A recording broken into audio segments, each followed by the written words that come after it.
Қазақстан Республикасының президенті Қасым Жомарт Тоқаев Қазақстан халқына жолдауын жариялады. 2022 жыл 16 наурыз. Президент Қасым Жомарт Тоқаев парламент палаталарының бірлескен отырысында Қазақстан халқына жаңа Қазақстан, жаңару мен жаңғыру жолы атты жолдауын жасады. Президент жуық арада жүзеге асырылатын ауқымды саяси реформалар мен бірқатар әлеуметтік экономикалық шараларды жариялады. Бірінші, президенттің өкілеттігі туралы. Барлық азаматтарға бірдей мүмкіндік берілетініне мемлекет басшысы мызғымас кепіл болуға тиіс. Сондықтан президенттің жақын туыстарына саяси мемлекеттік қызметші болуға және квазимемлекеттік секторда басшылық лауазымды иеленуге заң жүзінде тыйым салынады. Мұндай норманы Конституцияға енгізсек те артық болмайды деді. Екінші, өкілді билік тармағын қайта құру. Халықтың сенім мандатына ие болған депутаттарға жоғары жауапкершілік жүктеледі.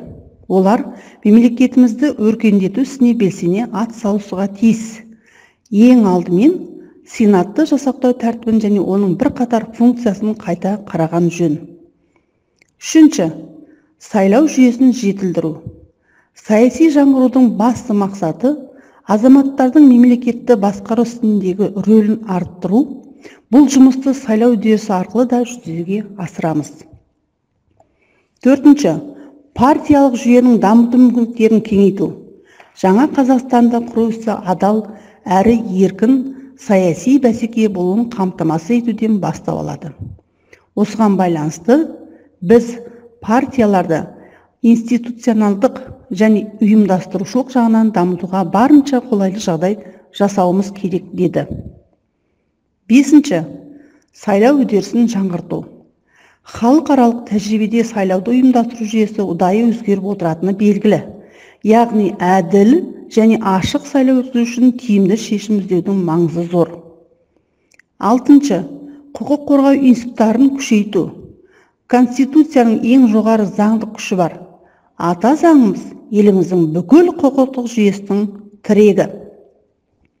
Жетінші, бұқаралық ақпарат құралдарының бәсекеге қабілетін арттыру және азаматтық қоғам институттарының рөлін нығайту. Бұқаралық ақпарат құралдары бәсекеге қабілетті және еркін болуы керек. Бұл қағидат қазір кез келген өркениетті ел үшін айрықша маңызды.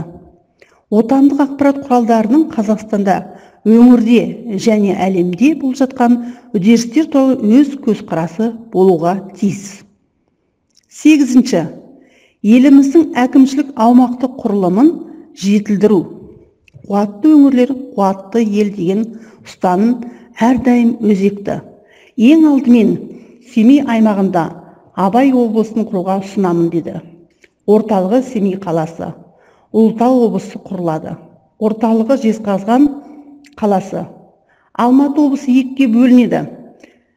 Жетісу облысы орталығы Талдықорған қаласы, Алматы облысы орталығы Қапшағай қаласы. Қапшағай қаласы Қонаев қаласы болып өзгертілетін болады. Тоғызыншы, жергілікті өзін өзі басқаруды орталықсыздандыру. Билікті орталықсыздандыру үдерісін тереңдете түспесек, саяси жаңғыруды табысты жүргізу және азаматтық қоғамды дамыту мүмкін емес.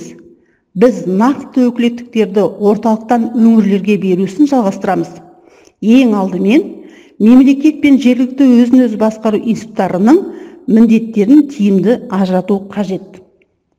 10-шы, дағдарысқа қарсы кезек күттірмейтін шаралар туралы. Жаңа Қазақстанның іргесі саяси және экономикалық реформалардың үйлесімді байланысы негізінде қалануға тиіс. Бұл біздің елімізді дәйекті түрде ілгері дамытуды және азаматтардың тұрмыс деңгейін арттыруды қамтамасыз етеді. Біз келешегіміз кемел боларына және жарқын болашаққа өз қолымызбен жасай алатынымызға сенеміз, деді Қазақстан Республикасының президенті Қасым Жомарт Тоқаев. Назарларыңызға рахмет.